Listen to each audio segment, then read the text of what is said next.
Very good afternoon, Dr. Joseph. Dr. Joseph, are you there? Yes, I am here. I am here. Oh, thank you, sir. Thank you. I am My really pleasure. very grateful to you that you have joined us this afternoon. No, don't mention that. I am great. I'm absolutely my pleasure. It's our pleasure. I think we all are blessed to have you this afternoon with us. And before I formally invite you for your presentation, let me introduce yourself to my participants, my fellow participants over here. We have with us this afternoon Joseph George. He is the Senior Associate South and Southwest Asia Office, United Nations, NESC. That economics, this uh, uh, that's economic, some The Social Commission for Asia and the Pacific. Pacific, correct. So he is a trade analyst and senior research associate at the United Nations Sub-Regional Office for South and Southwest Asia, where he provides research support for implementation of UNESCAP's projects and programs on regional trade, transport, connectivity, and energy cooperation in Southern Asia.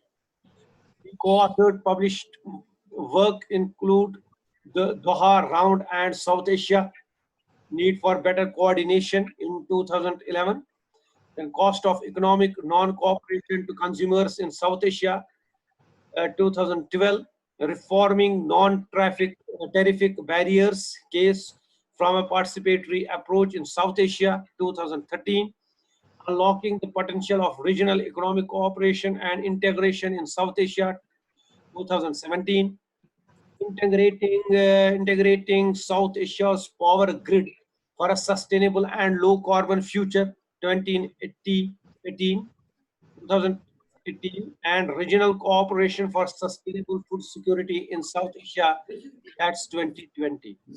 So we have a very experienced person with us, very pertinent to our this training program, Achieving Zero Hunger. One of the core issues with us during last few days is about this trade between the countries, then the transportations, then economy, all that regional economic operations, sustainable that transportation, sustainable carbon future, all those, then food security, sustainable food security. Probably we are blessed to have with us Joseph George, who is expert in all these fields. So before I think I should now directly invite my speaker of this session, Joseph George. Please take over, and you can share your screen also. Uh, Yes, yes. you are most welcome. Fine. You can just put on your video also, please. Yes, yes. Yeah. Well, thank you, Professor Pampuri and the organizers for this opportunity.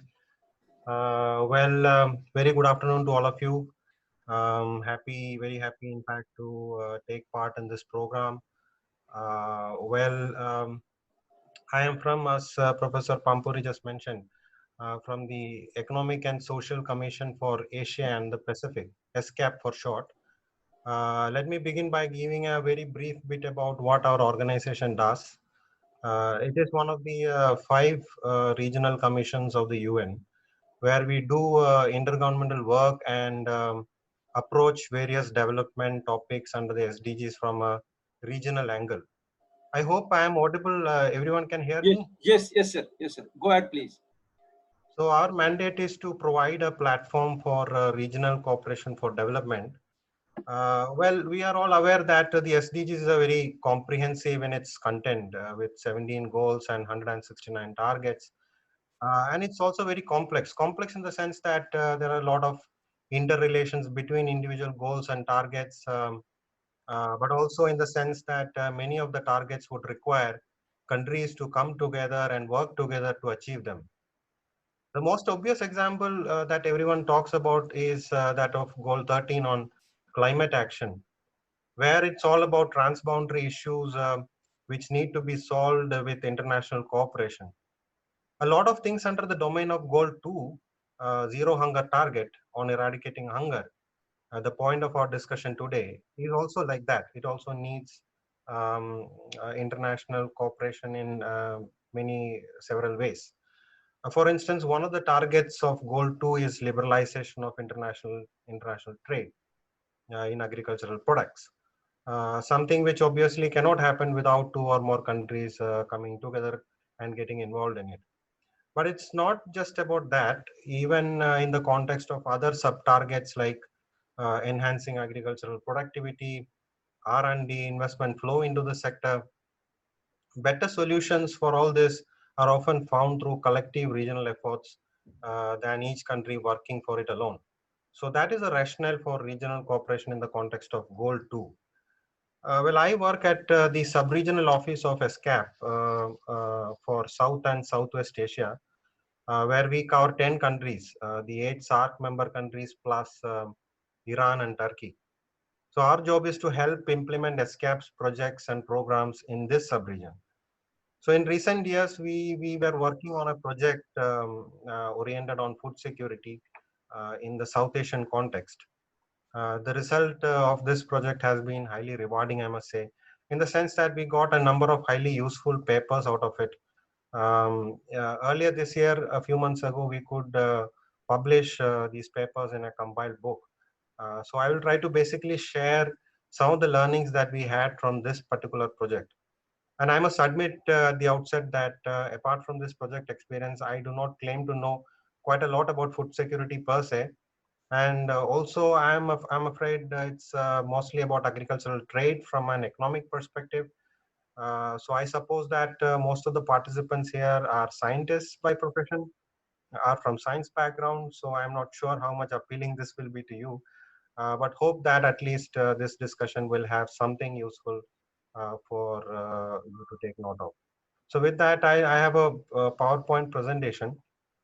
So I'll try to share my screen here um, using the screen share option.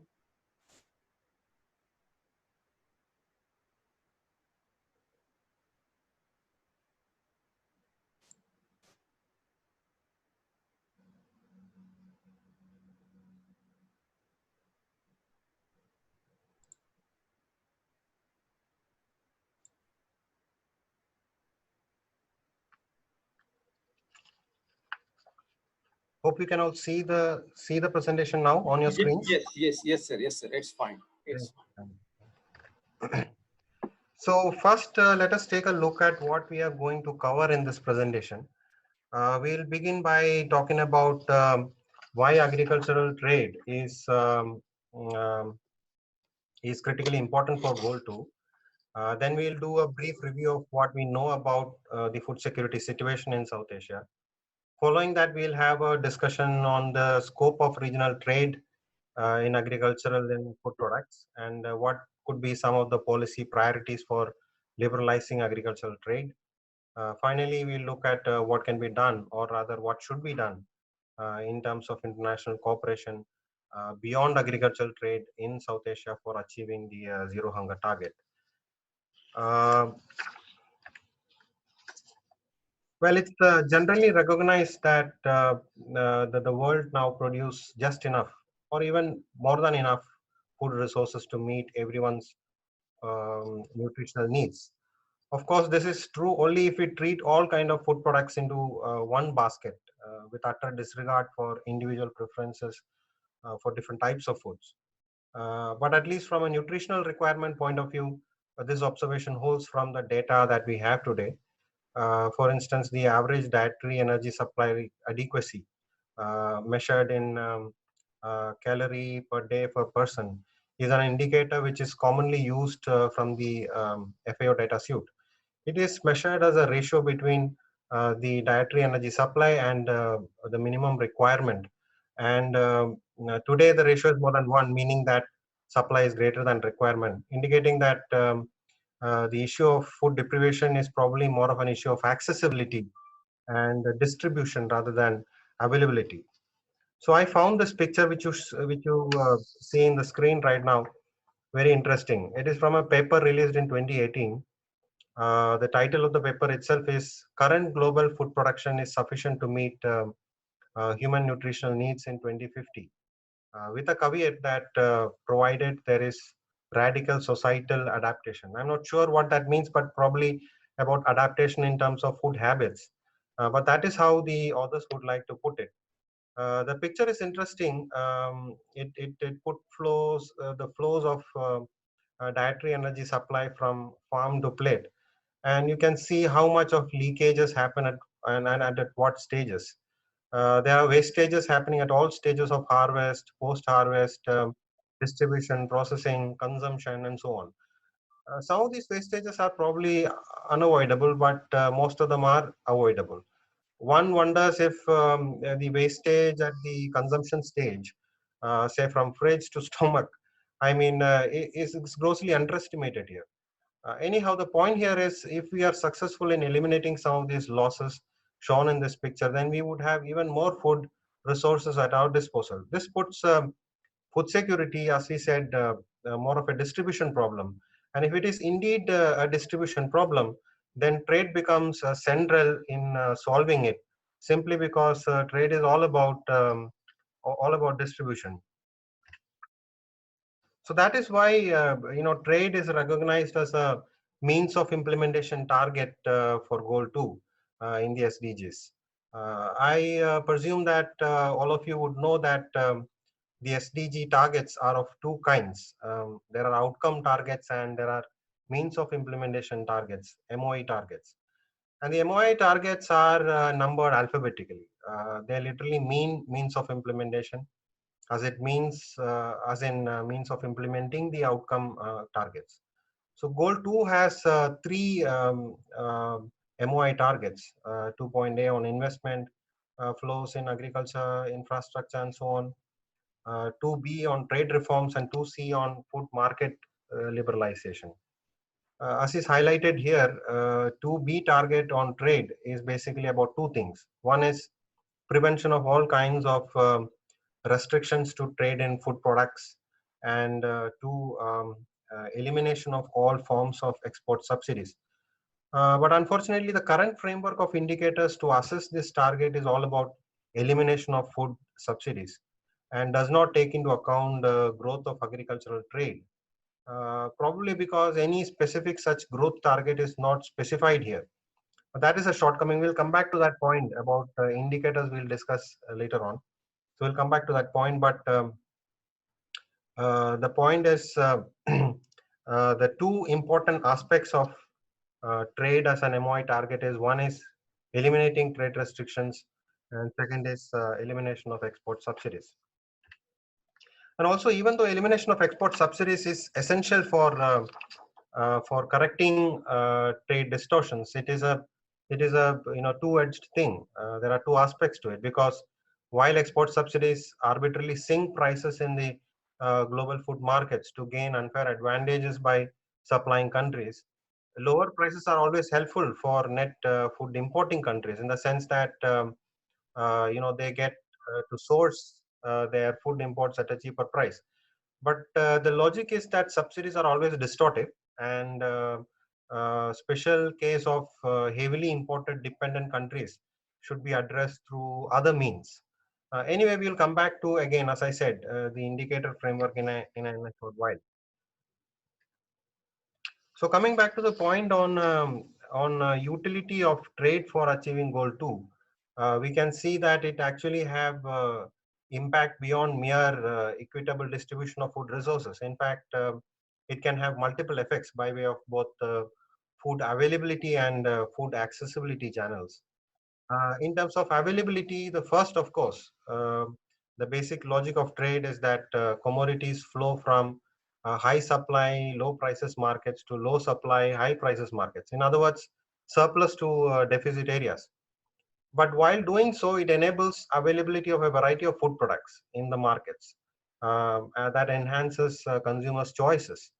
That is the second point here, that trade enables dietary diversity in a way by increasing choices of food available for consumption.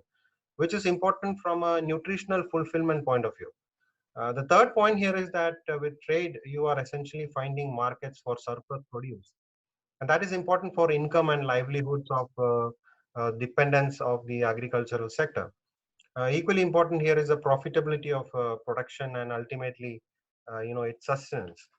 The fourth point again is that it helps to, in a way, reduce wastages in the channels of food flow.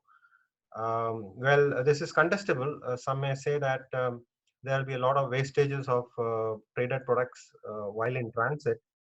But there may be cases that small shelf life of perishable agricultural goods means that many times wastages do happen in transit. But compared to that, just imagine the sheer size of and the magnitude of wastage. If in the absence of trade, some place has a lot of surplus produce that cannot be consumed, while some other place is starving. So that would be very unfortunate. In terms of accessibility, trade operates through price and income channels, both price and income channels. The first point is that the basic outcome of open trade is international market price equalization. And it thus helps to contain price volatility and thereby affordability of food items. Secondly, it is, as we discussed, about increased export earnings and income security and food security of the farm sector dependence. It is a cruel irony that oftentimes those who are found to be deprived of food are the ones who grow it, especially in developing countries such as ours. So that's why, hence, we stress a lot on doubling farm income in India as a declared mission in our country, and so on. So when we look at, let's now take a look at what is the situation in South Asia. So when we look at the SARC region, we have probably the highest food insecurity burden among regions of the world, accounting for more than one third of the total people suffering from undernourishment. I'm sure all of you are aware of it already. But if you look at the, the first graph here on the topmost right hand side of your screen, this shows prevalence of undernourishment in the right axis here, and we get a comparative picture with other regions. In terms of the prevalence rate, South Asia is second only to Africa. But because of the sheer population size, when the prevalence rate is converted into absolute number of people, South Asia has more people to pull out of hunger than any other region. The absolute number of undernourished people is represented by the size of the bubble here. South Asia is also the highest, has the highest intensity of people suffering from extreme form of hunger, and also has the highest intensity of mild and often unnoticed problem of micronutrient deficiencies, often referred to as hidden hunger or disguised hunger. But what is truly alarming is that the rate of reduction of prevalence of hunger in South Asia is slowing down considerably. The second graph, the second one shown here, gives the global trend, which is also alarming. That we see that after 2015, the prevalence rate is found to be reversing or increasing, and South Asia is following generally that trend. The rate of reduction of prevalence rate has been less than 1% since 2010 in South Asia, and the current prevalence rate, which is about 13 to 14%, is not much lower than the levels that we had in early 2000s, almost 2 decades ago. So the fact is, POU rates stays below the population growth rate, then obviously we have more and more undernourished people to deal with, and we move further and further away from the zero hunger target. So this regressive trend is of a big concern. So that is the reason why we are running behind in terms of the timeline to 2030 goal. In fact, if you look at again the first figure shown here on the right hand side, it shows South Asia is actually running behind on all of the 17 goals. If you can see, the blue bars are behind the expected 2019 levels measured from the baseline scenarios, which shows that the slow-paced progress in terms of made so far, in terms of the progress made so far. But the pace may be slow, but this does not necessarily mean that we are off track. Um, it's just that we need to get our acts together and accelerate whatever we are doing to achieve these goals. In fact, this is the same scenario for the entire Asia Pacific region. By the way, if anyone is interested, this is part of ESCAP's regular monitoring of SDG progress in the region, and all this data and figures are available online from ESCAP's SDG database, SDG Gateway. However, we have to be mindful of the fact that there are significant data gaps also here. We do not yet have reliable and comparable data for all the indicators across most of the goals. The tiles shown in between in the first figure here shows that the data strength of the indicators. As you can see that the data strength is not for full for any of the goals. For goal 2, there are about 14 indicators, accepted indicators, out of which only just about half of them could be used for the assessment here. So plugging the data gaps is an ongoing agenda. We hope that we'll have more information to process in the coming years with data improvement. The scientists here may be more interested in the target 2.5 on genetic diversity, as given in the third figure or the table presented here. But the two indicators accepted for it, the number of plant and animal genetic resources and proportion of local breeds at risk of extinction. We do not have regionally comparable data for them. So they are excluded from the assessment here.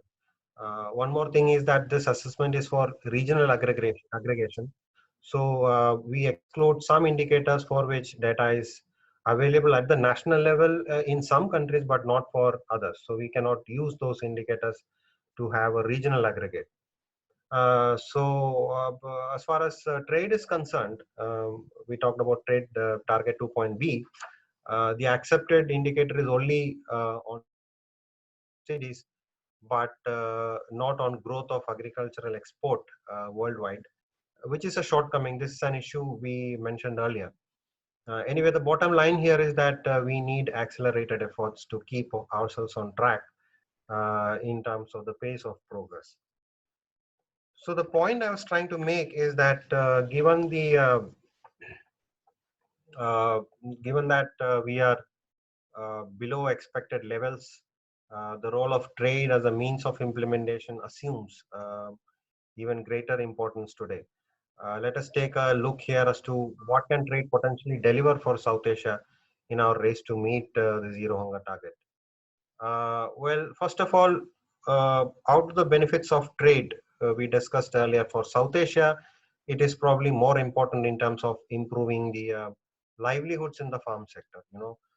One common feature in all South Asian countries is the structural imbalance tipped against agriculture sector.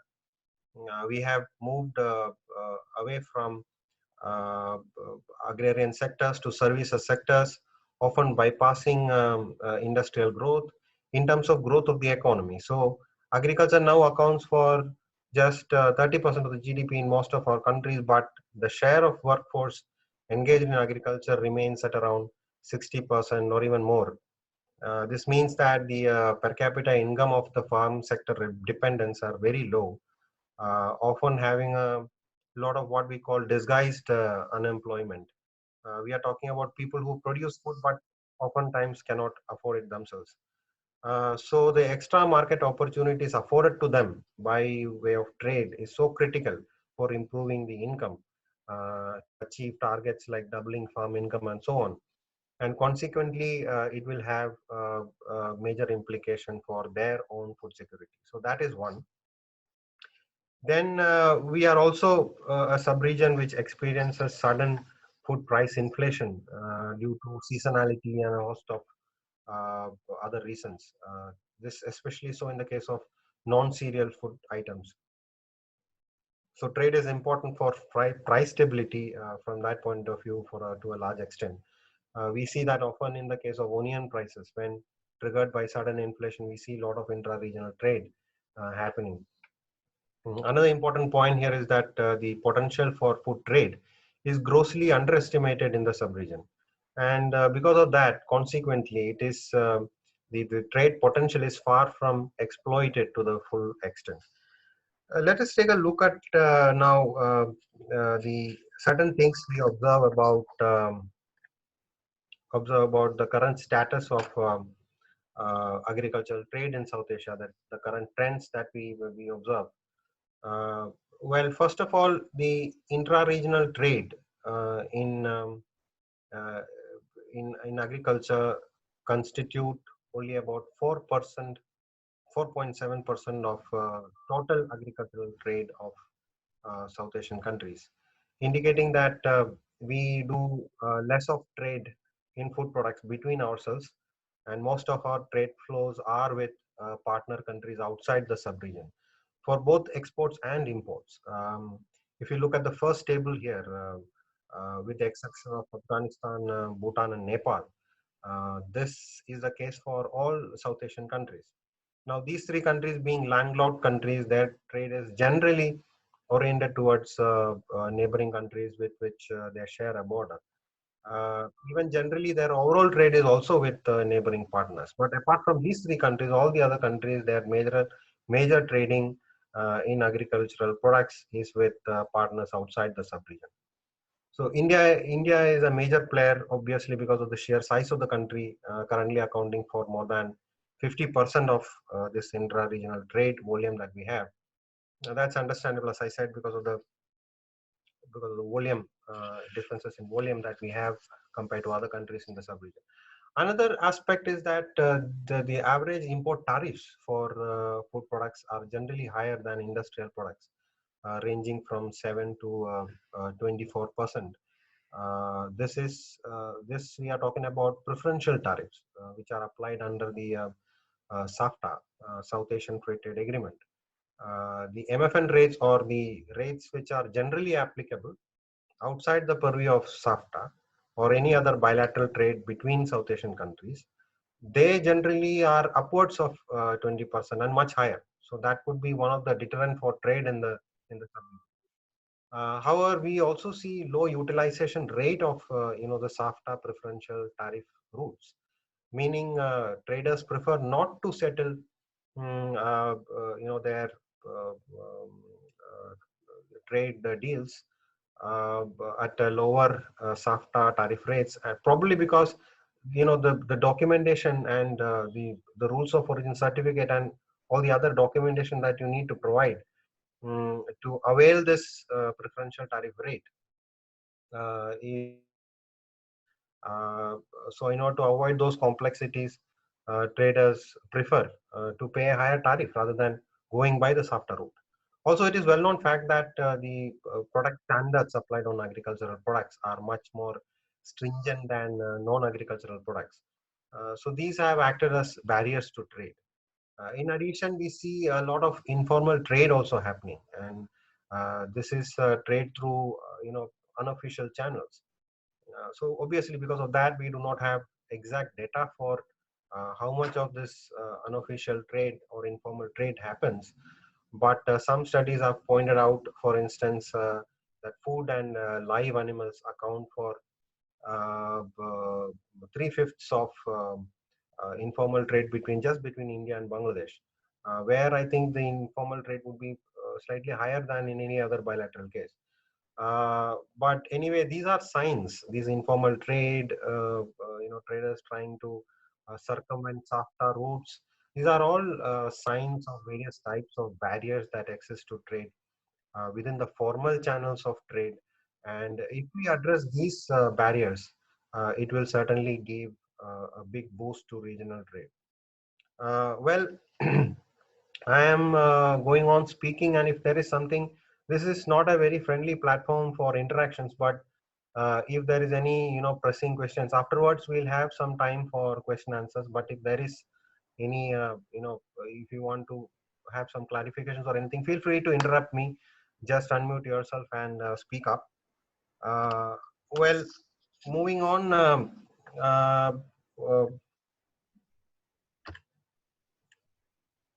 uh, uh, well, we also have to look at, how much of, well, we talked about science, which gives us some indications that there is a huge potential. Indeed, there is a huge potential for intra-regional trade, but is there enough trade complementarity between these countries? So that is a question. In the South Asian context, it is generally, assumed that most of the countries produce similar type of products, and their export baskets are similar. So, there is not much of complementarity as far as the scope for trade is concerned. But what we observe is that it's not necessarily true. If you look at products at a very disaggregated level, this may be the case for, I mean, low complementarity may be the case for cereals. But South Asia is already a giant in, cereal exports, particularly rice, and cereal crops dominate their trade with rest of the world. But this is not the case with respect to other products, especially in the intra-regional trade context, non-cereal products, where fruits and vegetables, sweeteners, and spices, etc., dominate trade rather than cereals. Not so much for meat and marine food exports, fish and so on, and exports of dairy products. But interestingly, we saw that these are fringe products in the context of intra-regional trade, but have relatively higher share in the overall exports to rest of the world. So these products, which are in the low brackets in this diagram that is shown here, this may be low for intra-regional trade, but we have significant exports going to rest of the world in many of these products. Subcategories, when you go into subcategories. Well, moreover, you could also see that there are many products and subgroups within the non-cereal crops, which are exported by South Asian countries to partners outside, while the same product groups are imported by other South Asian countries from partners outside the region. So this was interesting to see. If there is export capacity in a certain product in one South Asian country, and which is evidenced by the country's current export pattern, and matching import demand for the same product in another South Asian country, again as evidenced by that country's import pattern. The question then is, why are they not trading with each other, and rather export to and source from rest of the world? So if we could find out the reason for this, we also would get some important clues to trade barriers. So this is what we attempted to do. We took an exercise and set about to find what we call the aggregate market access frontier. It is basically, taking each exported agricultural food product from each country to rest of the world, showing their export capacity on the one hand. Then we look at whether any of the other South Asian countries are currently importing the same product from rest of the world. If yes, how much by each one of them? Then we match the current supply with the current import demand of the regional partner, and set that as a potential regional trade frontier for that particular product. So we did this exercise in a case by case manner for each country, for each product at a this fairly disaggregated level, 6-digit level of FX code, and when we sum it up for arriving at the aggregate market access potential or frontier, whichever way you call it, for each exporting country across all products. It was a very laborious exercise, but it was also very kind of insightful exercise. So what do we find from this exercise? So we got some interesting results. First of all, there is very high scope for expanding intra-regional trade. The sum total of the aggregate market access frontier turned out to be close to 10 billion. So it's basically across, and that too across 390, 400 different types of food products. While the actual trades in these food products is currently only about 2 billion. So we are talking about this scope for expanding trade to the tune of 5 times the current trade, overall speaking. Secondly, we find that again, surprisingly, the price difference is also very high, meaning that actually some of the imports that we make from partners outside the sub-region is at a much higher price uh, than the export price offered by the same partner country from our own sub-region. While the same products are available, right next door from a regional partner at a cheaper price. So if we source it from within the region, if the importing country source it from within the region from a partner which already has exhibited export potential, um, there is a huge scope for savings on import bills, obviously, because of the price difference by the importing country. While the exporting countries' export revenue remains the same because they are not changing their price rates. So that is a huge implication for price stability and, in fact, cost savings as well. Thirdly, the most important and perhaps uh, uh, the most critical point is that we are not talking about deflecting trade from rest of the world, which means that there is no reason why the exporting country could continue to keep its market share wherever they have it in the global market, while they get a new additional new market in the form of your regional trading partner. So that means the scope of expansion of production here. So it's not just about um, export revenues and savings on imports by the importing country, but it's also about finding new markets for our products, which has a lot of implications for the sustenance of production side. So from all points of view, this seems to be a very good proposition actually. The figure given here, shows what we found from analyzing just some shortlisted products from each country's list. We shortlisted those products with the aggregate market access frontier more than $1 million, which means the scope for export is more than $1 million within the sub-region. So among these products, most countries have more than, you can see 200, more than 200 such products. India has less than 200, but actually, the aggregate sum total of India's aggregate market access frontier or export potential is much higher than that of other countries because of the higher supply volumes that India can afford. But what we saw is that many of these products are included in the sensitive list under SAFTA. Well, sensitive list means those products in which preferential tariff rates are not applied.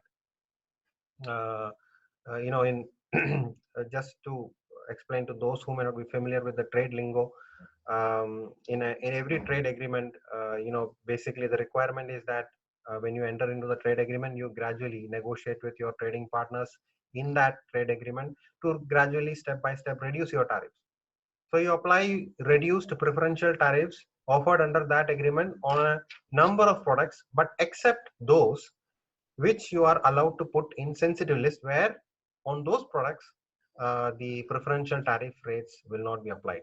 So what we found here is that we found a lot of products with high potential, but many of those products are put in sensitive list, which means preferential tariffs are not available for such products, which hinders their trade.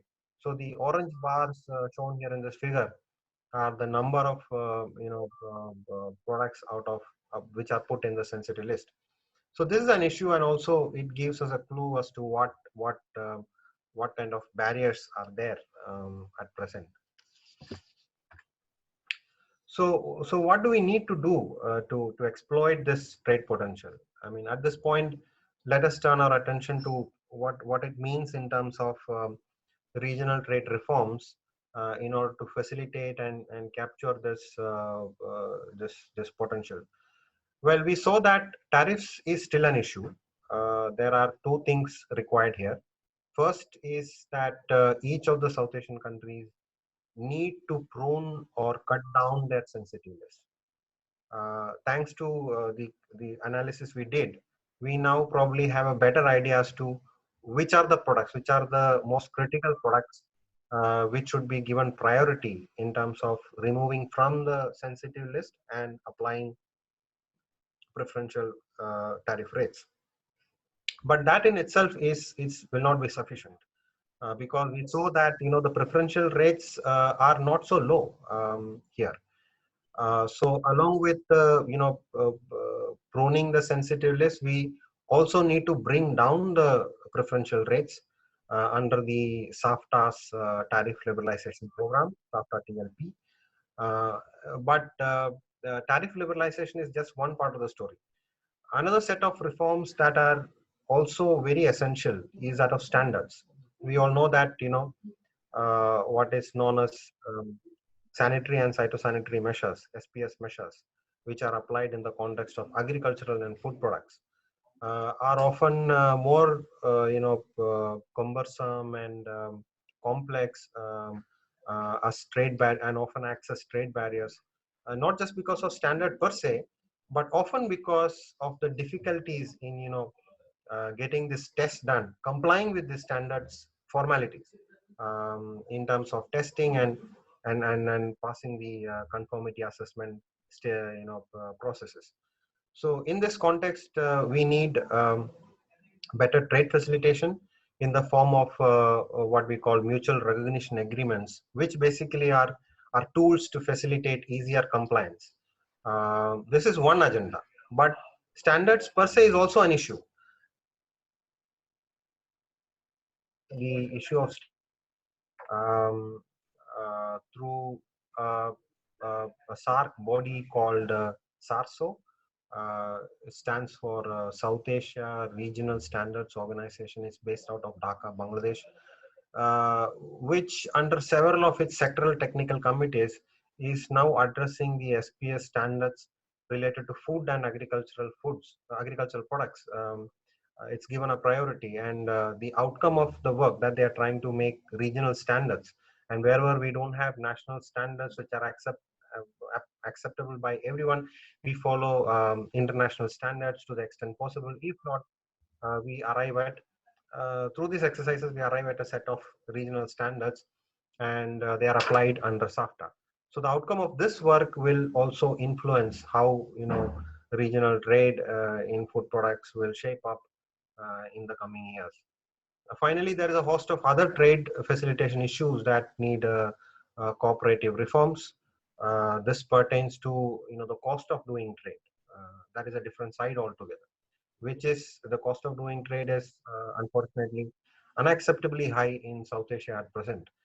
If you look at a comparison on ad valorem basis, the cost of doing trade due to inefficiencies in logistics, be it transport infrastructure related issues, um, custom procedures and so on, is sometimes almost double that of the cost per se, is almost double that of other regions like the in the EU or East Asia or Southeast Asia and so on.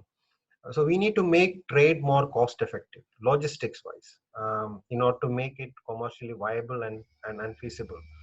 Uh, this is a large area of reforms in itself, and it's a separate discussion altogether.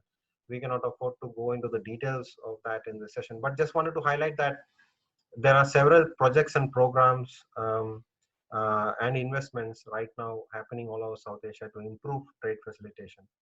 About the ease of business initiatives in India.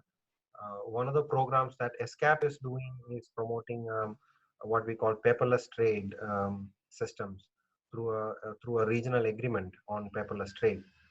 Again, just wanted to mention this, that reforms are ongoing, but they need to go a long way before we can reach ideal global standards in terms of the trade facilitation and bring down trade costs. So in effect, regional cooperation in trade means not only the usual trade liberalization measures under SAFTA, but also cooperation for acceptable quality standards, the SPS standards for agricultural products, quarantine measures, border infrastructure, transport connectivity, railroad, customs, and so on. So the regional cooperation in this case would be effective only if it is applied simultaneously on a cluster of issues. So that's about trade. But mm, uh, we also need to be mindful of the fact that the idea of regional cooperation, in fact, in the context of goal two alone, food security alone, if you take the scope for regional cooperation goes much beyond trade. The first thing which comes to mind always is climate change, especially in the context of goal two again. Why? Because it is obviously it has its direct effects first on agriculture sector more than any other sector. So at ESCAP, we have a dedicated division on disaster risk reduction, where we monitor spread of disaster risks in the entire Asia Pacific region. We publish a report once in every 2 years, and if you look at the latest one, the scenario for South Asia is not very encouraging.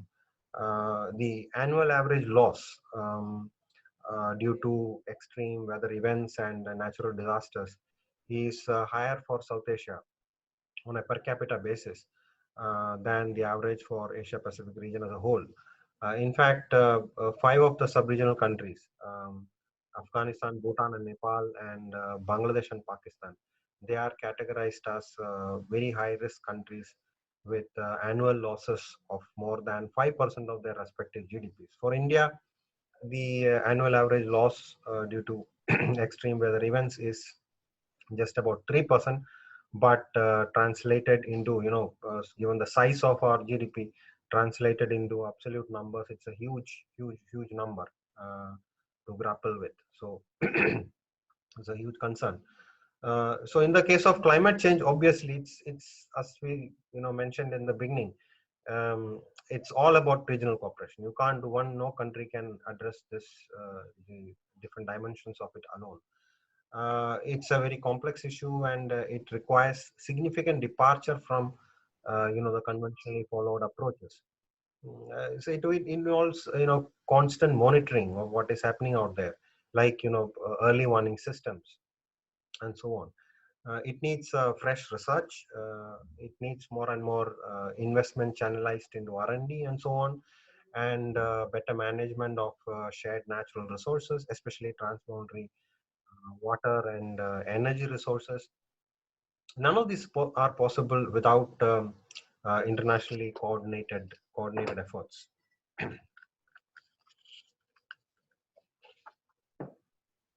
For instance, if for smaller countries which simply lack resources for installing early warning systems on their own, and invest a lot on agricultural R&D, because these are highly capital intensive, and it makes immense sense to pool the resources that are at our disposal, and invest in these jointly, which can then be used by everyone, especially given that such technology have high scalability, and also these are developed to be treated as regional public goods. For this, we need regional institutions, though. We can act as which the kind of regional institutions which can act as knowledge repositories, technology sharing platforms, and institutions which facilitates both scientific and regulatory side of research. There is the policy side also requires institutions to carry them forward and implement them.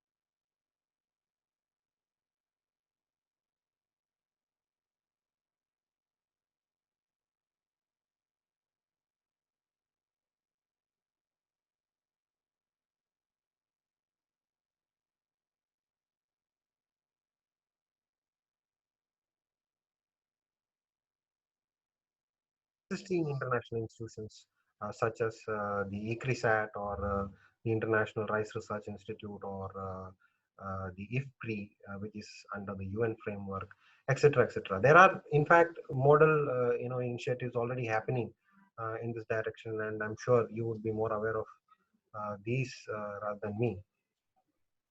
Another whole area of climate change, cooperation for climate change is about adaptation, the climate smart agricultural approach, which is promoted by the FAO and so on, where we see institutions and technology coming together in a variety of useful ways. An example is that of RIMES. I don't know whether you've heard about RIMES. It's a regional institution which operates as a early warning system. RIME stands for Regional Integrated Multi-Hazard Early Warning System, uh, which ESCAP helped to create following um, the devastation caused by the tsunami of 2004. So RIMES, developed a climate forecast application, initially designed as part of, regular job for as part of its regular job of disaster warning. But they soon found out that this information could be applied for climate smart agriculture as well. For instance, they have the three types of forecasts that they give. One is short-term weather forecast with 3 to 5 days lead time. That can be provided to farmers for planning, the daily day farming type of work, and a medium term seasonal forecast with around 1 month or so of lead time, which would help to guide seasonal cropping planning and so on.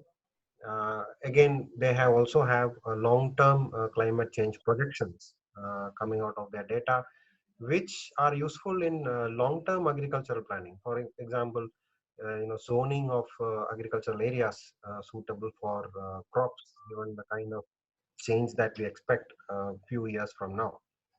In fact, even this has the potential to influence or guide research on climate resilient crop varieties and so on. So this is another example of combining, institutional strength and technological advancements beyond national level. These are operations beyond national level where countries need to come together and collaborate. Well, just to give another example of regional institutions, it's about one of the most essential kind of regional institutions that we need, especially in a region like ours. Is a contingency food reserve, which all the contributing partner countries to that reserve can use in times of food emergencies. We have an institution framework in the form of SARC Food Bank. The decision for which it predates, it dates back to the original idea, dates back to late 80s to start a regional food reserve, contingency reserve. But it took definitely shape in the form of a food bank in 2007. But even though the decision was taken, as we all know, it is yet to be operationalized, having numerous unresolved issues with respect to the operational side of it, related to the threshold for activating the reserve, sharing mechanism, decisions on what kind of quantum of reserves we need to keep, the pricing mechanism modality. Then obviously there are issues of a lack of dedicated funds in the absence of a functional SAR food bank, issues of lack of dedicated funds flowing into it. One of our papers in the project that I talked about was exclusively focusing on operational aspects of the SARC food bank in response to a request that we had from the SARC secretariat.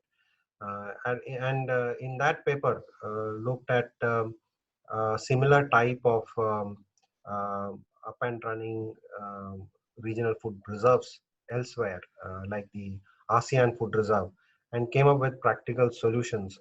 For instance, one of the main issues was on the threshold emergency, whereupon a member country can call the SFB, and what kind of triggers, what would be the threshold that would trigger it, and so on. The current rule says that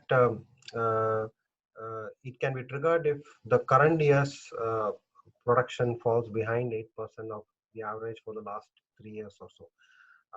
But you know, the observation made in that paper showed that there were instances, in fact, when production actually fell behind this threshold, but the mechanism, the bank could not be activated.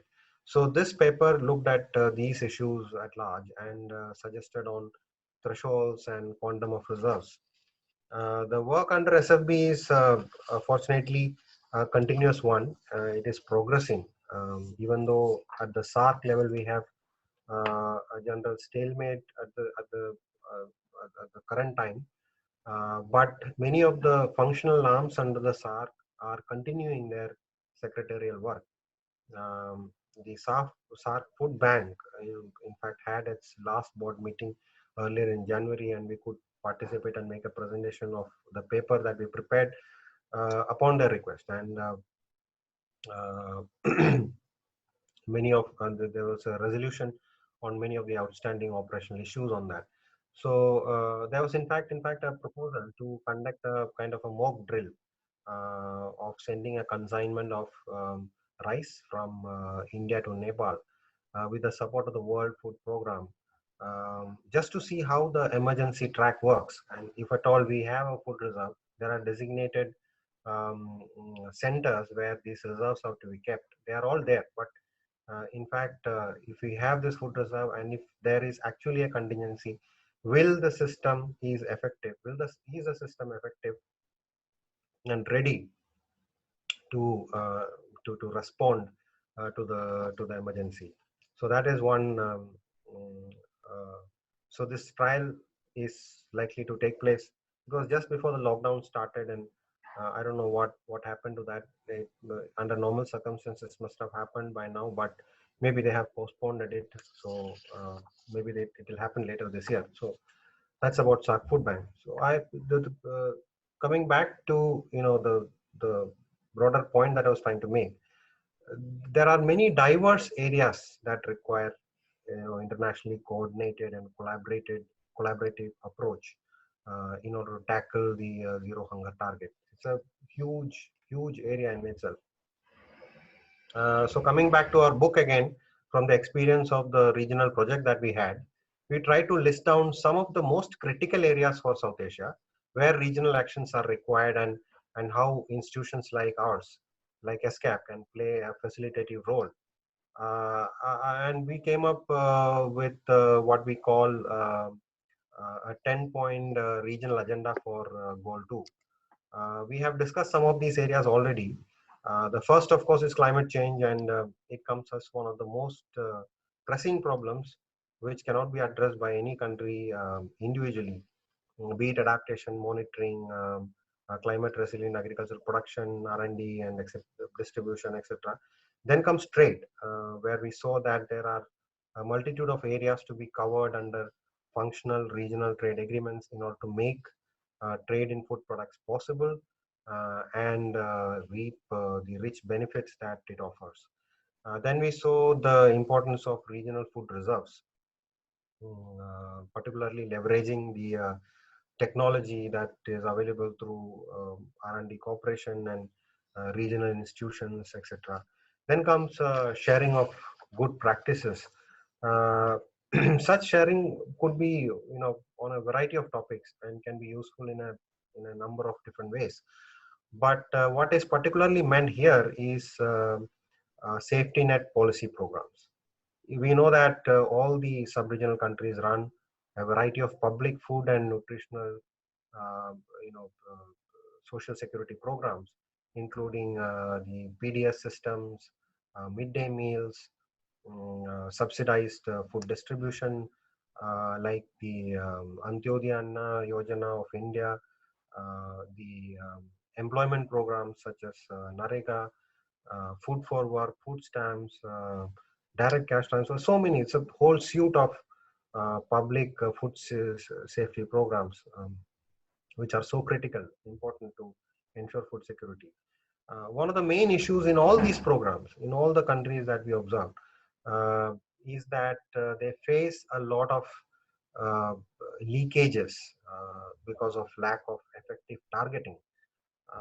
This is a common problem which all South Asian countries face. Some of these programs have been more effective in terms of targeting than others. It is therefore very beneficial to compare, various versions of these programs across countries, which will help to learn from each other and improve. With the objective of providing a platform, as part of our mandate, we host a South Asia SDG forum every year. The last was in Dhaka, Bangladesh last year. uh, Now that forum, it gives a platform to share these best practices. Now that is being transformed into a written repository of good practices through a web portal that we are creating called SANS Network, which will be launched soon. We got good responses so far from the earlier forums that we conducted, but we hope to continue this effort in the coming years. Moving on, we have a few more potential topics for regional cooperation in the context of the zero hunger target, and that include coordinated positions in the multilateral forums on agriculture and food security, particularly in the WTO and so on, where a lot of decisions related to trade, a lot of under the agreement on agriculture, the safeguard mechanism, and all the safety nets, the conformity assessments, the SPS standards.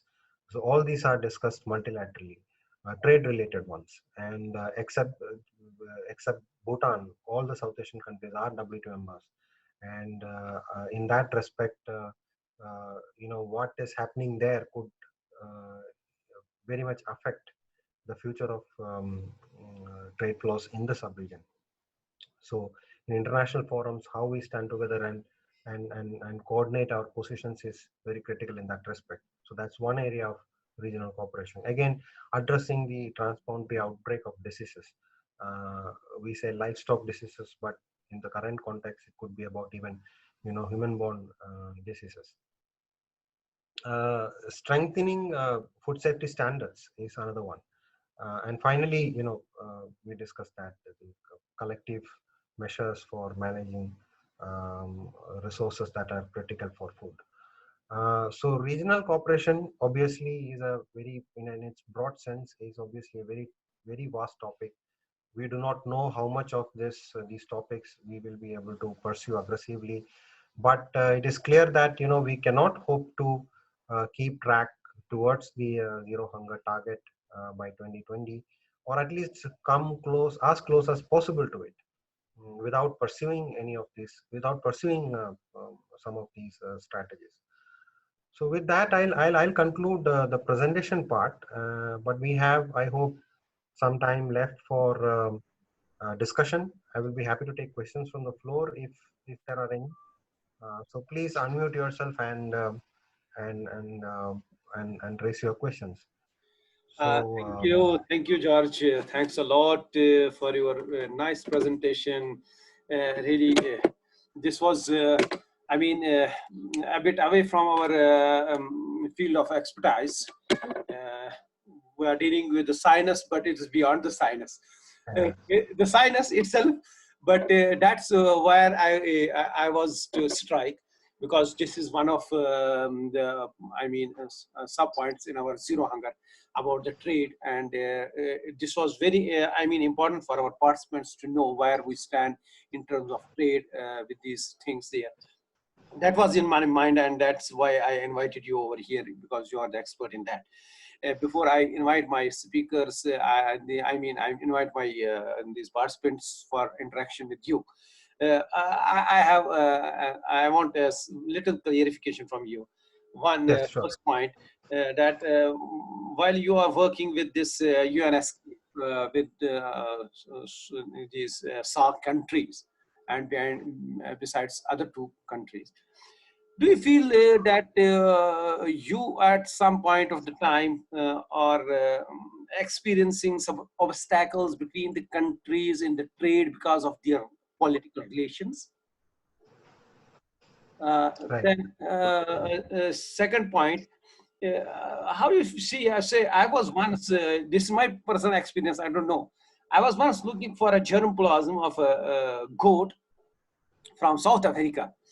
So when I tried to get it somewhere from the South Africa, it was not possible. There, I approached the ministry and all that. So they said, no, we don't have any trade agreements with those countries, and it cannot be done. So, but at the same time, there were some brokers. I don't know where from. They contacted me. They said me, yes, from Nepal we can do it. We can get those goats to the Nepal, and from Nepal we can deliver you in Srinagar. So how you look this? But that was something, I mean, very interesting for me, but I couldn't exercise that. It was all official. So how you look in that? That's my little query over here. Yeah, right, right, right. So shall I respond to this Yeah, question, or sure, sure, sure, I'll take? sure. We will then Sure, take sure. the questions then from the audience. All right, sure. So the way I see it, you raised 2 points here. One is, are there obstacles for trade in South Asia? Obviously, yes. The answer would be yes, because oftentimes our subregion is called the least integrated subregion because the trade um, between South Asian countries is very, very low, despite having a regional trade agreement, which promises the advantage of having a regional. In fact, part of your second question, that it is not necessary to have a trade agreement to import something from any country. It can be done from any country. It's a contract between an importer and exporter. It's just that if there is a trade agreement between these countries, it helps in the sense that the basic objective of a trade agreement is to remove, if there are any barriers. The first barrier in terms of trade is tariffs. So the first and foremost approach of trade agreement is to reduce tariffs. Then comes all host of non-tariff barriers, the standards related. In South Asia, we have a very well uh, um, sorry, very well constructed agreement, but because of I mean, I don't need to explain it, but because of the political differences and sometimes because of the tensions between the countries, it's not just about political differences, but it's also about some concerns that countries generally have, small countries generally have, about imports. Like, if I reduce my tariff, will there be an import surge? Will there be a lot of imports from other countries which will come and flood my markets? So my producers, my domestic farmers will get hurt. So that's a big concern, particularly in a regional context like South Asia, where we have the presence of India as a large country, and all the other countries, smaller countries, are kind of worried whether we'll have that kind of supply capacity to India. We'll have export opportunities. On the other hand, India will have uh, kind of huge supply capacity to supply to their market. So will there be a imbalance in trade? Will our trade balance, in terms of export minus imports, will be a negative balance?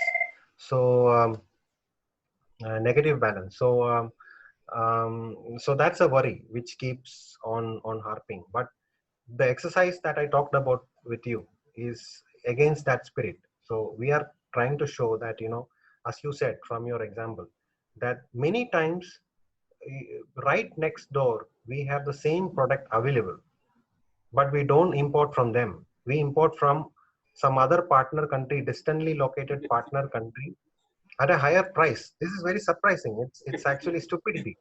So why are we not doing it? That was the point of the exercise that we did. And to our surprise, we found out that there are lots of products in which, in the agriculture itself, not to mention all other industrial and manufactured products. Just in the context of food security, when we looked at the suite of agricultural products, say onions or meat or fish, whatever, a host of dairy products. There's a lot of this we are importing from outside. But for instance, Pakistan is importing tea from Kenya at a much higher price, when It's not more in than India. three countries can meet that demand at a much cheaper price, which is a very good proposition for them. It will have a huge impact in terms of reducing their import price in import bills. So we found out that's huge scope, but this scope is not generally recognized. And in the absence of that recognition, we don't take it seriously. So our exercise, that what we try to do is that showcase this result to everyone. Say that you come together and work under SAFTA to reduce your whatever is needed. To if it is to reduce your sensitive list, do that. If it is to do other kind of trade facilitation reforms, I said, trade cost is also very high. Trade is very sensitive to cost. Yes. Yes. In South Asia, trading between India and Bangladesh is much higher. You would not believe me, much higher. In fact, 2 times higher than Bangladesh trading with EU. EU. Bangladesh has a lot of exports going to. In fact, Bangladesh is relying heavily on textile exports. More than 90% of their total exports is garments and textiles. Whole of that goes to EU, European Union. And Bangladesh's trade cost with EU is only half as much its trade cost with India, right next door. We share a long border. So that is like because of the archaic kind of practices that we do. We have transshipment at the border. We do not have, in the absence of good transportation means, we take goods in trucks to the border. There they are getting unloaded and then reloaded on the trucks coming from the other side. Transshipment, basically. Transshipment is a wastage. It's huge cost, and it's very ineffective and inefficient way of doing trade. Because of these practices, because of the cumbersome procedures, because of the harmonization of rules, lack of harmonization of rules, because of this, we have huge cost as well. That is why another aspect of why trade is not happening in the sub-region.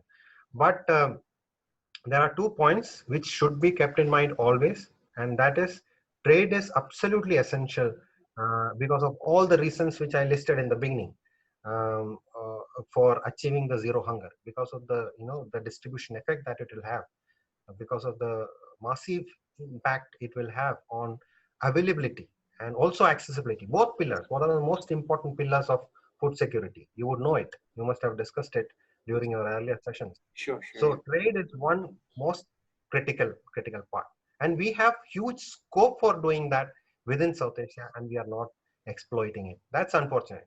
So we need to do something about it. Shaukat Nabi, Dr. Shaukat Nabi, can you unmute yourself, Shaukat Nabi? Yes, Shaukat Nabi, can you unmute yourself? You have raised the hand, Shaukat Nabi.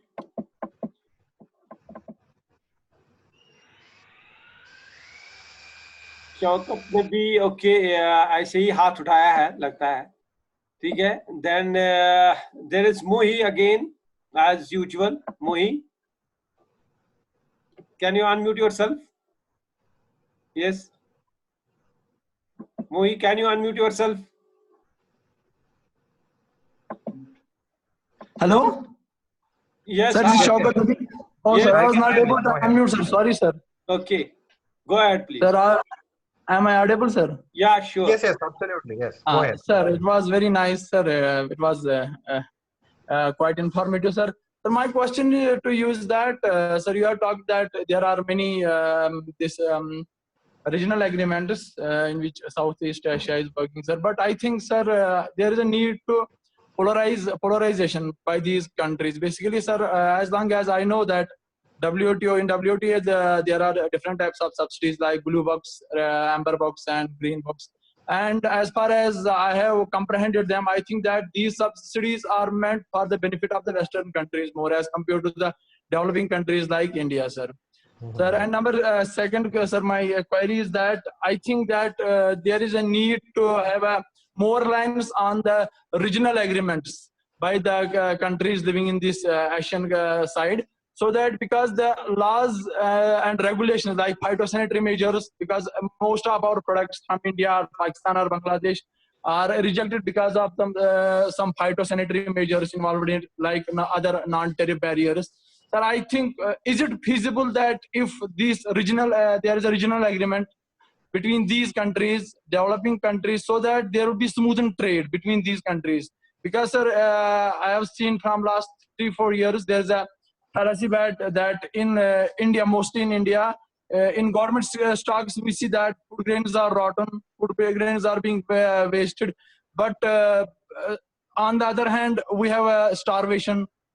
Sir, the main reason for this, I think, is that we are not able to export these grains. Uh, uh, we are not able to export these grains, sir. Is it possible that we can have some regional agreements for trade, or is it possible that we can polarize this? Asian countries can polarize in WTO World Trade Agreement, so that there is these regulations are made, which are I think for the benefit of these developed countries also, as compared to the developing countries. Right. Thank you. So if I respond to that question, Yeah. Okay, sir. well, you raised a few points. Well, what you said is basically right. I mean, developing countries should come together, and we talked in the context of South Asia, where we have a functional trade agreement, operational trade agreement, but it's not functional in the sense that Yes, sir. there are a lot of things to be done yet. But we do have a framework here in South Asia, and we need to exploit it. And there is huge rationale for exploiting it for the reasons that you just mentioned. That developing countries have similar kind of interests, and that interest will be it's like mutually we can satisfy our interest by engaging with ourselves. Now, the first part on subsidies that you raised in the WTO level, well, in South Asian context, subsidies is not an issue because none of our countries are a huge subsidy giving country. And subsidies in the WTO is a difficult issue to deal with, because you have to understand there are two aspects to it. One is that basically who are giving subsidies? Those who can afford it, right? And they are the developed countries. In the US and all, I mean, I don't need to give examples, but the rich countries are the ones who give subsidies, and these subsidies enable them to have a upper price advantage in the global markets. And that is a obvious point of subsidies. Now, from the point of developing countries, there are two aspects to it. One is countries which are exporting these products to global markets, they would like to see the subsidies to go away, because these subsidies are artificially reducing prices, and the exporting countries are getting price competed out from the international market. So that is their concern. But what about from the point of view of net food importing countries? For them, subsidies are a good proposition, in the sense that when rich countries provide subsidies, the prices will be low in the international market, and they can source with a lower price. So so that is an issue. That is why developing countries, in the developing camp, there are exporting countries as well as importing countries. The interest of both exporting countries and importing countries with respect to subsidies have been different, because of which they could not come to a consensus regarding subsidies. But generally it is accepted that subsidies are trade distortive and they need to be eliminated. Well, in the South Asian context, subsidies is not an issue. We are not concerned about that. Here, the pertinent issues are those which you mentioned. Issues where we have huge potential, as we repeatedly mentioned, and we have evidence now. We have very clear quantitative evidence which shows that huge potential for trading between us. And so we need to exploit that. For exploiting that, we need a functional trade agreement, and we need to activate. And our best scope is SAFTA. That apart from SAFTA, which is a regional trade agreement, we also have some bilateral trade agreements which have done quite well. For in the case of, particularly in the case of India-Sri Lanka free trade agreement, initially there were a lot of resistance to it. The Sri Lankan side was worried whether Indian market, if you open up to Indian market, they will come and flood. But it turned out to be to their advantage. I have a lot of examples for that. And also, when we opened up under the ISLFTA, a lot of trade-related investment flowed from India to Sri Lanka. Some of the factories from India shifted base to Sri Lanka to take advantage of the differences in tariffs. So that was the several positive examples which came out from it. So taking cues from these examples, we should ideally put our efforts into making SAFTA more functional. Now, as far as making SAFTA more functional is concerned, we should understand that SAFTA is a framework agreement. It has, grandfather provisions. But in order to put those provisions into actual work, translate into ground realities, we need secretarial level work. The best example is that of standards. For instance, the SAFTA Article 8 talks about bringing down tariffs, standards, making the standards easy to comply with, have mutual recognition agreements for testing and everything, make the standards the most reasonable ones in terms of international standards. You cannot put standards as an excuse to prevent trade from your trading partner by using unreasonable, set your own unreasonable standards levels. So for that, even though the agreement says so, where are these regional standards? In order to produce that, we need some secretarial level work. For that is why SARC, decision-making body, all the 8 countries together established the Regional Organization on Standards, SARSO, which is functioning out of Bangladesh. And they are having several categories of products which they have selected, because creating regional standards is not a small job. It's like a time-consuming process. You have to compare a lot of things and everything. So they have this sectoral committees. One of the sectoral committees, priority sectoral committees, is on food products.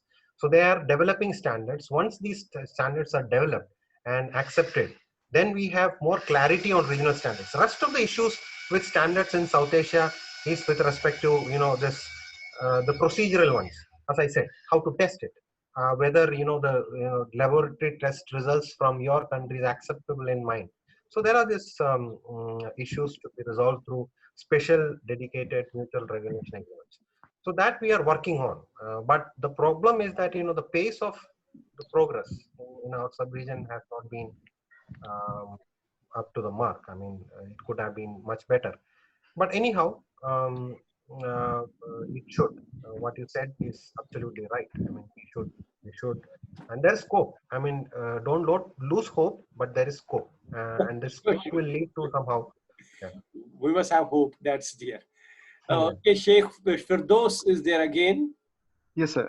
Good afternoon, sir. Very good. So it was really an excellent talk. It was well framed and well presented, sir. Sir, though I realize that maybe it will go a little high from the scientific front. Like we have a Chanthangi goat population in Ladakh and a double hump camel in Ladakh. Yes, yes. Firdaus.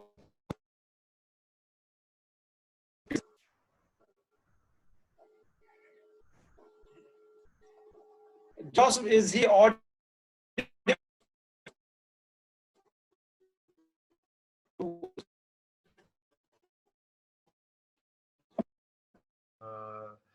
Comment on this, but well, let me give it a try. See, trade agreements are the role of ESCAP, for instance. Just to give you an example, we believe that we stand for regional cooperation. We believe that when countries come together, there are several issues which cannot be solved without international agreements. Trade is for one, but we do not have trade agreements. Trade agreements are the absolute choice of countries. And what the content of the trade agreement would be, again, an absolute choice of the countries. Now, we say that open trade is always good. Open market is always good. It sends information flow. It operates through the price intelligence, and it knows where are the deficits, and things, resources, everything will flow from surplus to deficit, which is absolutely essential. So under that logic, we say that when one country engages in a trade agreement, we say that what do you need to in terms of support. What we can do is like give background research, like what we did in the example I showed, and then provide this data to our member countries, showing that you can do so and so. These are the measures to be taken, and so on, so that your trade will increase and trade will be better and efficient. So that is a kind of support that international organization, mostly, be it World Bank, be it ESCAP, or be it ADB, any of these, they are doing. All of them are like supporting countries from outside once an agreement is in place. to support that agreement to make it better. Now, with the exception of WTO, in WTO, they are dealing with trade rules. They are making rules. None of the other organizations make rules. Now, the second part of your question, if I understood it correctly, is about the scope of the rules. Now, WTO is the most comprehensive trade rules out there. There's no other trade agreement, regional trade agreement, or plurilateral, bilateral. None of them are as comprehensive as the WTO, because that's where almost all the countries in the world are members. More than 160, 70 members WTO has, and it has more than 60 agreements now right in place, each dealing with each specific topic. There is a separate agreement for agriculture. There is a separate agreement for phytosanitary measures, SPS agreement, technical barriers to trade, TBT agreement, subsidies, countervailing measures, everything. For everything, they have specific rules and regulations under specific agreements. Now, how far these agreements cover issues like biodiversity, issues like indigenous knowledge, that is a different question. Most of the sub-region, regional agreements do not have that kind of scope. They are very small. And the issue that you mentioned, the trade coming from China to Ladakh, now that I think is basically kind of, there is no trade agreement between India and China. Without our trade is, still it is a huge volume. We import a lot from China. There is a huge trade balance tipped in favor of China, but we do not trade it under any particular trade agreement. We follow the WTO rules. As members of the WTO, both India and China follow the WTO rules. So in the absence of a regional or a bilateral trade agreement, we follow the WTO rules. So we follow the WTO rules. But most of this border related trade that happens in specific localities along the border, that is border trade. That happens between India and Bangladesh also. So they are not, they don't come under the purview of generally, big rules and everything. So they are informal things which happen. So if there is like a product flow between a particular small locality, they are usually for the benefit of local producers, to give them a kind of additional marketing opportunity. For instance, we have this border huts between India and Bangladesh along this Meghalaya and all. So wahan pe, the local vendors, they don't have a big wherewithal to market themselves and go to big exporters, get into a big marketing chain and everything. So they go to small mandis which operate once in a week or twice in a week along the border. These are called border hats, and it is specially localized. They are not generally covered by trade rules, big trade agreements, but some local government rules apply in terms of restrictions on products, in terms of how many hours that you can do, what is the price and everything. So all small rules apply. But biodiversity and everything, under the WTO, it is a negotiating point.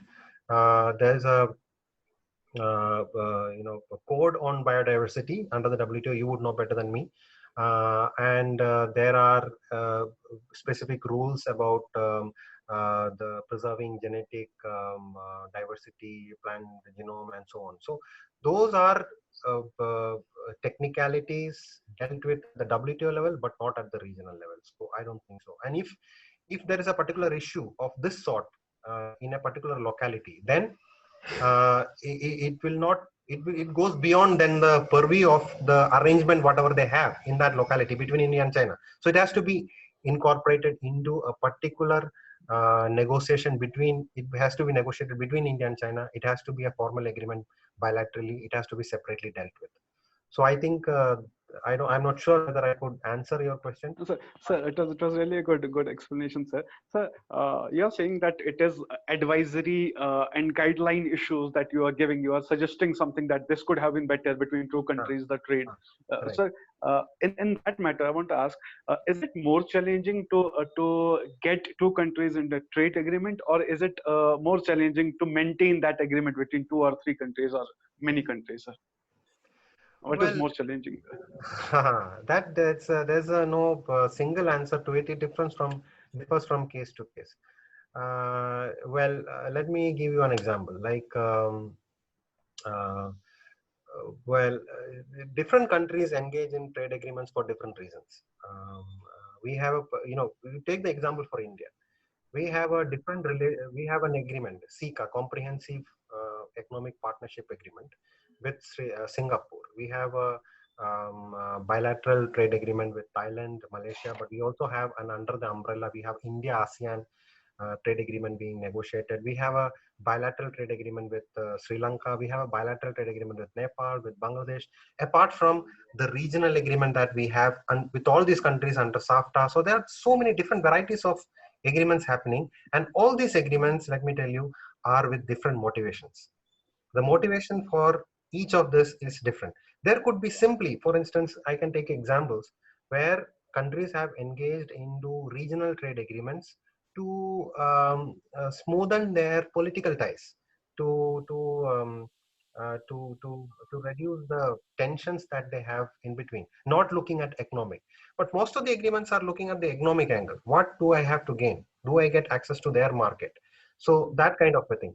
So it depends on the motive. If the motive is, say, for instance, in the SARC, for instance, if you look at the SAFTA, its genesis, where is it coming from? We had the SARC process going on from early 80s, but we didn't have a trade agreement until early 90s. So it took almost 10, 15 years after SARC was formed to have a trade agreement. The first trade agreement that we had was a limited scope preferential trade agreement.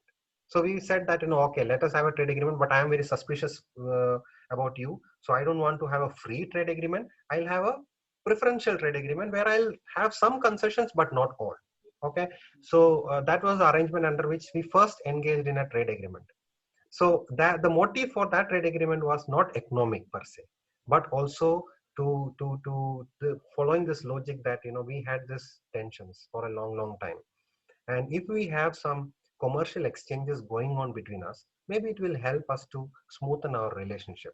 So that was the main motive. If you go into that motive, with that motive, no, none of these countries had to be pressurized into it. All the SARC member countries, by 1990s, they realized that this is the time for engaging in a commercial agreement. So let us sign SAPTA, SAPTA. Now, when SAPTA went on for some time, they realized that there are gains to be made by deepening SAPTA. And then they, went into, by mid 2000s, what is known as the free trade agreement, which is much deeper in scope than the earlier one. So, it was organic. The development of the South Asian free trade agreement was organic, and in which no country had to be coerced into joining it, forced to join it, but it was like with different motives. But now the problem that we face is that every now and then we make some progress, and then there will be some political issues, then there will be a stalemate for some time, which disrupts the process.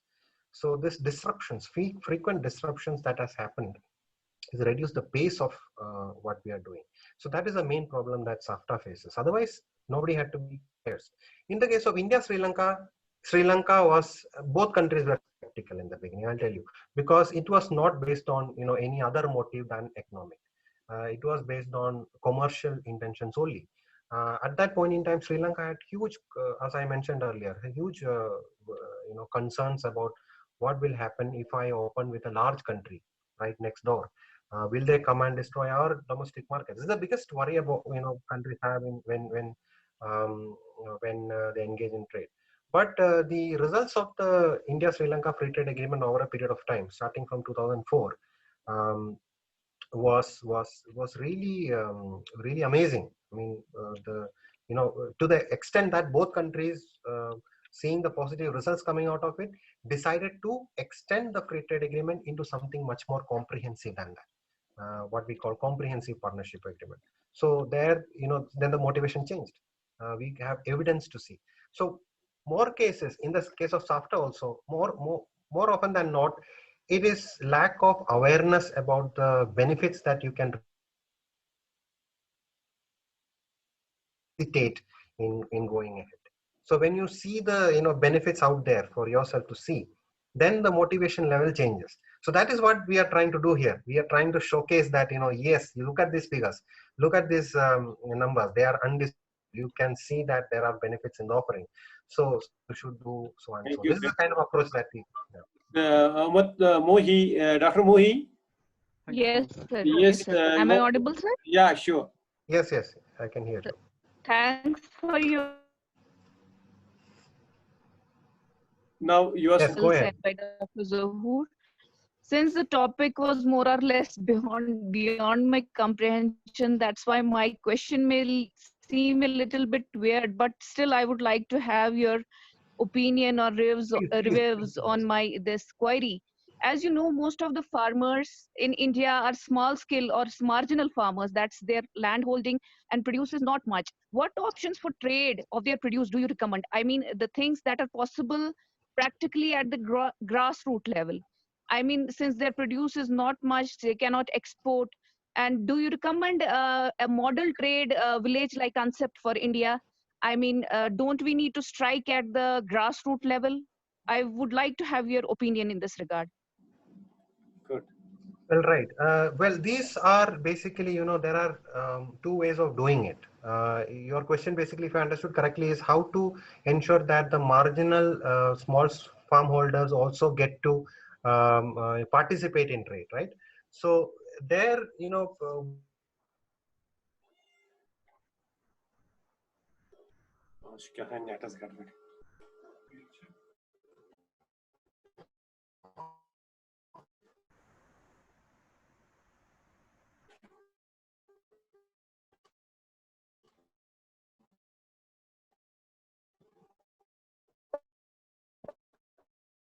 small farm holdings as well. Now, it is easy to say, but it need not necessarily happen this way. So I would say, in answer to your question, it has to be two-way.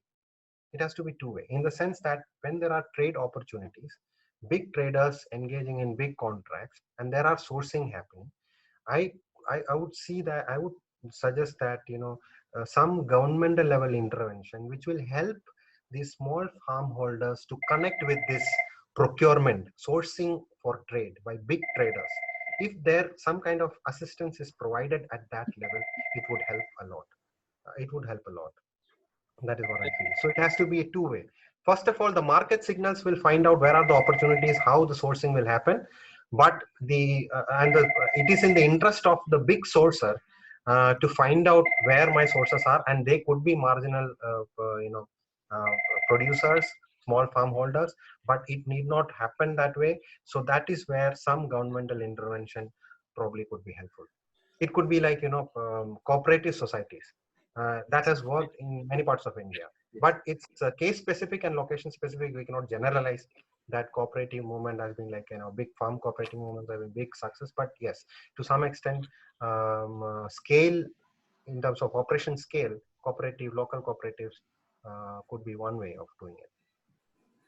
Thank you, George. We have a detailed discussion over here. I'm very thankful to you. I will just, Hina is there, Dr. Hina? Yes, sir. Oh, it's your time to have a goodbye to our speaker over here. Please go ahead. So before that, I believe Dr. Manzoor has some question. He has raised his hand. He has raised his hand, but we are running short of time. Okay. Maybe we can take that question as well as the last question. Okay. Manzoor, can you unmute yourself? Yes, sir. Yes, sir. Okay. Thank you. Thank you. I will just wind up. Sir, I have a query that usually in farmers or the sufferers due to the trade agreements or due to this rulings of the World Trade Organization or due to the pressure from the developed countries, because they pressurize them to allow the import of some commodity which decrease the price of that commodity in that country, and the producers, which are the local producers of that commodity in that country, they suffer due to the import of that commodity. So how it could be handled, because it is usually the farmers who are producing at the local level, they suffer due to the WTO rulings or due to the pressure from the developed countries. Hope I could convey it. Yeah, yes, obviously. I mean, yeah, this is a question which is generally applicable in the case of trade. In trade, trade essentially means a give and take, in the sense that you want access in some other country's market to sell your products. They will ask in reciprocity. They will ask you to open some of your markets, and while opening those markets, it may hurt some of your local producers. So that is part of trade, and it's basically the logic of trade is That sum is total. great. Yeah. sum total. So we look at how the that kind of negative impacts can be minimized. That is the only thing that we can do. When it comes to farm, this is far more sensitive, this issue, rather than industrial, because farm, we are talking about small farm holders, farmers generally, and being under duress. Generally, they are economically weaker sections compared to other big segments of the economy. So they have weak bargaining power and so on in developing countries. So they are left unprotected. And if you open up farm sector, it could create additional problems. So in the WTO is a big debate about under the agreement on agriculture. One of the main issues is about safeguard mechanisms. So the developing countries like India was a lead under that. And uh, the developing camp with India as one of the lead partners argued forcefully that when with respect to farm sector, we are ready to open our markets. We are ready to open our markets, but with some safeguard mechanisms. So what will be the nature of that safeguard mechanisms? What we are basically say is that if the import surges, we reduce our tariffs. And if there is import surges, which is going to disrupt our local economy and is going to harm our farmers, then we should be given our right to temporarily raise the tariffs. No, in the WTO is basically, you are progressively bringing down your tariffs. Once you have reached one level, it's locked there. You cannot go up. If you go up, it's violation of the rule. So India, basically the developing country is arguing in the farm sector under AOA is that we should be allowed to temporarily raise our tariffs as safeguards. But how much, what would be the trigger? How much would you take as an import surge, which is hurting how will you provide the proof that such import is actually hurting your farmers? These are the technicalities in which the debate got stuck. It is still stuck there. In the WTO, the safeguard mechanism is still stuck. So we have not arrived at a piecemeal kind of a solution for it. But there are discussions going on, and we are like the developing countries are arguing forcefully for it. And I'm sure that there will not be any agreement without safeguard mechanisms. Right now, in the absence of safeguard mechanisms, we have um, all developing countries have their rights to have their own safeguards. So that is there. So safeguards is one of the way to minimize. So as I said, there are two answers to it. One is yes, it can hurt farmers, but we do trade in the general interest. Sometimes small players can get hurt. That is true. That is a given for trade. But despite that, we can have safeguard mechanisms. That is the only way to minimize the impact. Thank you. So nice of. Thanks a lot. Yes, that is what we say, business. When we come to the terms of a business, so you will have to have compromise somewhere. It may have some interests, but at the same time, it may have it may hurt you. Yeah, yes, I understand. So that's what we call business. Okay, Ina, please go ahead. Good evening, everyone. Thank you, Mr. George, for a very good presentation and answering to all our queries patiently. You have nicely elucidated us all on the regional dimensions of food security and agricultural trade across countries. We are really grateful to you, sir.